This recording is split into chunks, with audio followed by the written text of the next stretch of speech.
These are basically prediction cards, and this is going to be your spiritual advice. Okay, so I've done this spread before, and I like the way that, you know, it just makes it a little bit easier for me. So I'm reverting back to this spread for the beginning of the year because I think it might be helpful for you guys. And I also using this deck again. So first of all, what we have here, Prince of Cups, this is a water sign. So this is a Pisces, a Cancer, or a Scorpio, somebody that you are dealing with heavily. It could be male or female because the cards are not gender specific. And what it denotes to me is there is going to be some major transformation happening in this person's life. It's linked up here with the Judgment card. There is going to be excessive communication.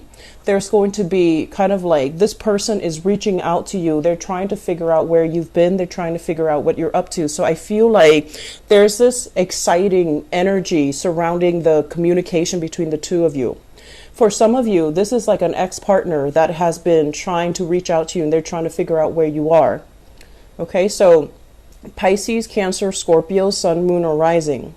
For others, this is somebody that is hitting a period of tumultuousness in their own lives. They need advice, they need guidance, they need some type of a reassurance that they're on the right path, and they need something from you in terms of like being able to help them build, being able to help them grow, being able to make sense of a situation for them. A lot of the times, I know it sounds unfair, but you guys tend to be the handyman in your relationships, okay? People tend to cling to you because you're always seen as the anchor, the pillar of strength and stability. And they come to you when they have problems. They come to you when things need fixing. And so I feel like this is what's coming in as well. And I'm feeling like this is a person that's coming to you for your guidance, for your expertise, because they're at a point where they're completely lost. For many of you, this is a family member that is experiencing some type of a family upheaval, even some type of a relationship family drama, and they're trying their hardest to figure out a fair, viable solution so that they can move forward. I also feel this might be residual energy from last month back in December, because I felt like the same energy for you guys when I did the general reading for last month. Okay, so I do see extensive communication with this person, and I'm also sensing as well, you know, they have the best intentions, but their energy as this is a knight, the Knight of Cups, their energy is still very young, a little bit naive, a little bit starry-eyed, and I do feel there might be some issues when it comes to dependencies, substance abuse, dependency issues, you know, like somebody who blames other people rather than looking at how their actions contributed to a situation. So I feel like you're dealing with somebody that has these characteristics, okay, and they're going to require a lot of communication from you. I honestly believe that you want to exercise, you know, a little bit of maintaining clear boundaries in this situation, because I just don't feel like it's going to end with just one conversation where you tell them what to do or you give them advice and they do it. I feel like it's an ongoing, enabling thing where they're clinging to you constantly because they don't know what to do. And also giving them advice is not going to be the end of it. They're not just going to take your advice and that's going to be the end of their dilemma. Okay, so maintaining your distance and maintaining your boundary, I feel like it's going to be crucial for you. Next up, we have here the Seven of Wands. This is a card about conflict. This is like defending your territory, making sure that people know where they stand with you, maintaining your distance as well, and kind of like demarcating, you know, in the sand, like you don't cross over these lines, you don't cross over into my territory. So really maintaining your stance and putting your foot down about, you know, certain ideas, certain beliefs that you have, and defending your beliefs vehemently. It's linked up with the Nine of Swords, and the Nine of Swords is about stress. It's about kind of like a little bit of guilt that you're feeling as well. So if there are arguments that break out as a result of, you know, energies or dealing with people for this month, it's really important for you to, first of all, stand up for what you believe in, right? We need to clearly demarcate where we stand and what we believe in. And I feel like some of you are doing this in a way that might be a little bit harsh. And so at the end of it, you start to feel a little bit guilty, and you start to, think about this in terms of, did I really say that in the most tactful way? Did I hurt some other people's feelings? You can be very, very blunt as well when you're dealing with other people. And some people who are a little bit more on the sensitive side, they can take it as a huge slight. They can take it as, they can take it the wrong way. So I feel like if this is what you're dealing with, you definitely want to, tone down when it comes to, defending your territory, defending your beliefs, and being a little bit more, I want to say, impersonal when it comes to your approach. Okay, so that means rather than saying you did this, you did that, you might want to generalize it and saying that, some people are like this, other people are like that. So I feel like depersonalizing things, making things less personal and making things less confrontational it's gonna give you more leeway to operate and to get your point across, because once people feel attacked, they're going to start taking things personally, and that's when their defenses go up and they stop listening. So I feel like there is going to be a lot of there will be situations where you're constantly called in to do some type of damage control. I feel for many of you, where somebody keeps messing up and you have to come in to be the fixer-upper. And I'm also feeling like they're happening at very inopportune times where you might be busy with something else. You might be wrapping up your own projects, and somebody who's kind of, I want to say, not very good at what they do, they make a mistake, and they keep making the mistakes over and over and over again.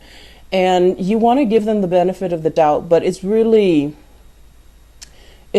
starting to take its toll on you, and it's really grating on your nerves. And you're also sensing as well, if this person is really incompetent, do we want to keep them on board?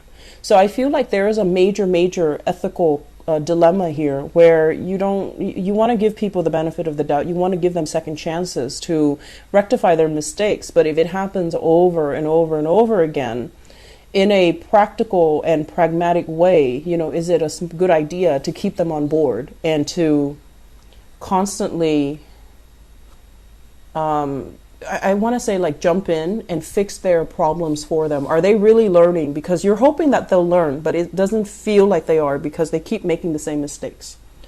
So next up, we have here the Ace of Pentacles. So this is a very, very big new job for many of you. So this, once again, it's a job, okay? And it's basically a gift from the universe that you need to nurture in order for it to grow and in order for it to work and provide that longevity and provide that stable revenue stream for you. So this is overall a very, very good card that basically means you're in the process of building something great, building your financial foundation, building your professional network, building your professional credibility. It does require a lot of hard work, mainly because in the Pentacle suit, things grow really, really, really slowly. And things require a tremendous amount of effort. You need sunlight, you need water, you need wind, you need the right condition in order for things to thrive from a little seedling, right? So it's really asking you that, you have this opportunity and you need to be really patient with it, because it's going to grow and it's going to take its sweet time. In the meantime, what you're stuck with here with the King of Swords, this is basically indicating having to form some type of a long-term strategy so that you can make this grow for you without having to waste a lot of time tending to it, okay? So this means, what condition does it need so that I can put that in place? And if it's a job for many of you, and I feel like it's a job, if it's a job, you want to think about, like, how can I streamline the work processes so that I am a lot more productive than other people? So thinking in terms of, like, efficiency, thinking in terms of, like, in a more practical terms, like, what can be done differently here? What can I innovate? What can I streamline in this work environment so that I can stand out from my peers? So I feel like you have a lot of strategizing to do. You have a lot of reorienting your priorities, shifting your priorities as well. and tackling multiple problems. So I feel like many of you who are working right now, employed, you're in a very innovative environment. There might be a lot of technology that you're relying on, technology in terms of like having to communicate with people from afar, having to communicate through teleconferencing, Skype conferencing, some type of a long distance communication. You are also, this King of Swords usually deals with like somebody who's a consultant or somebody who's an expert in their field. So I feel like there will be an increase when it comes to your client base, when it comes to consultation fees, reworking your schedule, or, raising your rates, raising your price, or even demanding, some type of a bonus, or like a sign-in bonus or a commission, or just a bonus for yourself because you're in a field where you're like an expert and you're highly sought after. I'm also sensing as well, you have here an air sign, so Aquarius, Gemini, or Libra in your work environment. And this person, if you can look at this person, I want to say like, there's more than meet the eyes, okay? So I feel like at first glance, they're a little bit like kind of abrasive, difficult to connect with. And they have a little bit of a challenging stance about them, okay? You're going to say something and they're going to ask you why. And the thing about air sign is they don't ask because they want to undermine you. They ask because they're curious and they want to know. And in particular, they want to know about why you believe or why you think the way that you do. And they're curious as to how you arrived at your conclusion. So I feel like you're dealing with somebody that their energy feels to me to be a little bit kind of challenging and abrasive, but they don't mean any harm.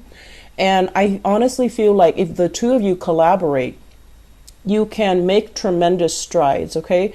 I feel like a very similar pattern in the way that the both of you think. You're very linear and very logical. And I feel like if the two of you get together, you definitely can come up with some great ideas. If it's a partnership, it can work out tremendously well for you. So I feel that this is somebody that can really challenge you to become, more. This is also somebody that you can greatly bounce ideas off of. They have a little bit of a challenging demeanor, but I feel like deep down, they're very solid, very reliable, and incredibly, incredibly intelligent. Okay, so I feel like there's a lot of admiration between the two of you, even though you might not have a close buddy-buddy relationship, but there's still like admiration for each other's intelligence, for each other's work ethics, and each other's, I want to say intelligence. So it looks very, very good. Okay, the last thing coming through, we have here the Alchemist. So this is the Magician and the Queen of Wands. So let me talk about this. The Magician, this is a card about a student, somebody who is learning how to incorporate all of their skills. So I feel like many of you, you might be going back to school. You might be going through some type of a training program. You might have to do some type of on-the-job training as well with this Ace of Pentacles. So it signifies to me having to learn something that is brand new and having to kind of put your thinking cap on and think and behave like this King of Swords, where you're emotionless and you're going to have to solve problems using pure logic-based systems. Okay, so many of you are probably on a training course, learning new things in your work environment, perusing through training manuals, protocols, procedures, trying to figure out what's the best solution, trying to figure out what's the previous, what's the previous situation that require this same. It's like, when was the last time this problem happened, and how did the person in charge solve the problem? So I feel like you're looking at previous decisions to make sure that, you're in alignment with what you need to do now. So for those of you who are students, we have here the Queen of Wands. This is you having kind of like a very large following in your training group or in your school or in your class. So I feel like you're going to be quite popular. You're going to be quite sought after, and you're going to as well be able to demonstrate a lot of how to like apply, theory to practice. you're also going to be a little bit in the limelight, where you're going to have to figure out, how do I work with this solution given all the information that I know? So I feel like you and this Queen of Wands, this is a fire sign, Sagittarius, Aries, or Leo, possibly in a training environment, or possibly somebody who's training you, or who's overseeing the work that you're doing, or who's monitoring your training progress or your progress in general.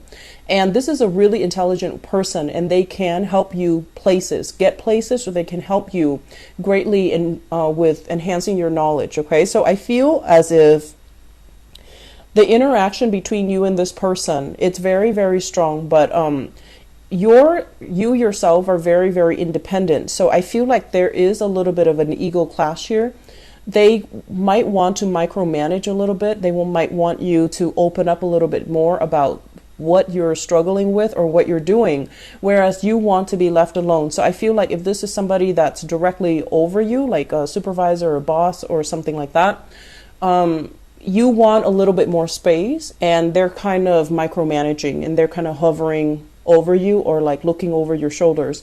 They don't mean any harm, but I feel like they're a big distraction. They're looking for more fun and stimulation and excitement, while you're looking to learn things, you're looking to be immersed in your craft, and you don't really have time to entertain their whims. Okay, so I'm also sensing as well, there might be a little bit of attraction. It seems to me like it's one-sided.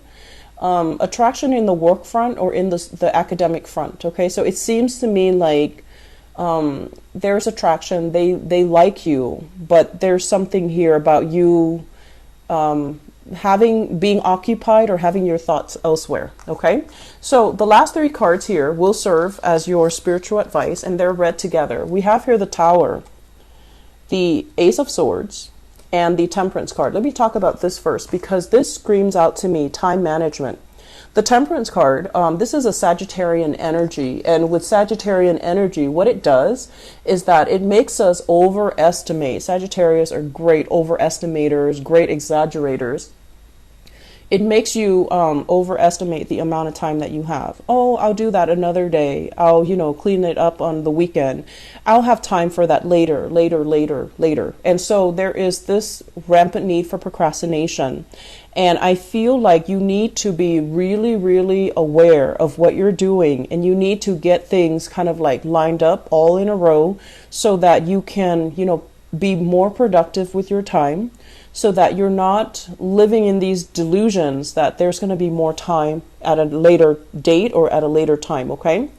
What happens is, with the Temperance card, it can also lead to overindulgence. Okay. Overindulging in food, wine, the good life, superfluous spending out beyond your means.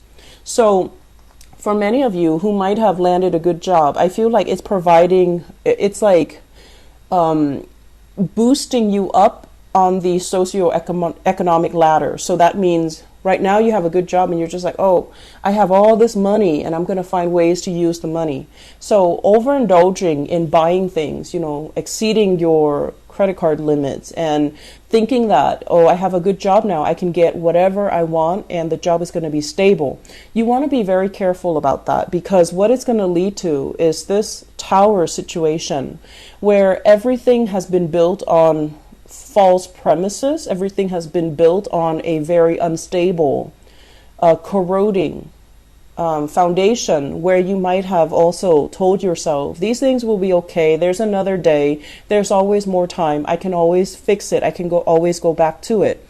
And it proves to be problematic down the line. So the advice here is, the Ace of Swords, which is about truth. It's about cutting out excess.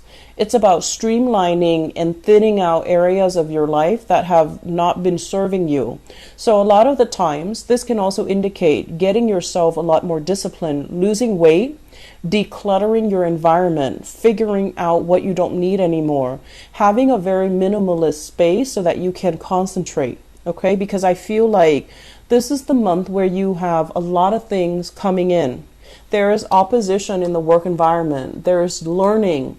There's new work responsibilities as well. And there's family situations. So you have a lot of things hitting you all at once in all areas of your life.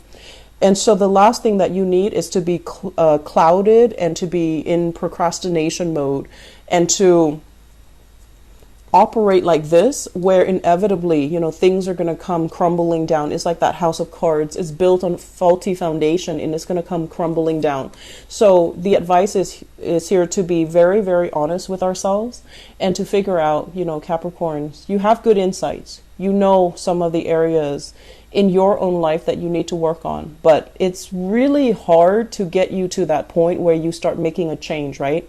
Because you are very stubborn, and as an earth sign as well, it's a very slow moving, resistant to change type of an energy. And so what they're really saying here is exercise, more on the Sagittarian traits of expansion, of grabbing new opportunities as they come in, and being able to also not fear change, okay, but embrace it. So I feel like you have some major reshuffling things that you need to do, and cutting out excess, cutting out the fat, cutting out things in your life that are kind of like weighing you down. Like I feel like physically weighing you down, physical belongings, or even on your body, whatever's not working, try to leave it out of your consciousness, okay? Try to leave it out of your body. So we have some big things that are happening here. And the major theme for you guys is don't procrastinate, okay? Get things done in a timely manner. It's going to be a busy month. I'm not going to lie, Capricorns, you have a lot of things on your plate and you have a lot of things that you need to attend to. Finances looks very stable. And so, it seems to me like that's one of the areas that's really stable right now. And that's going to help everything else. So keep at it, okay?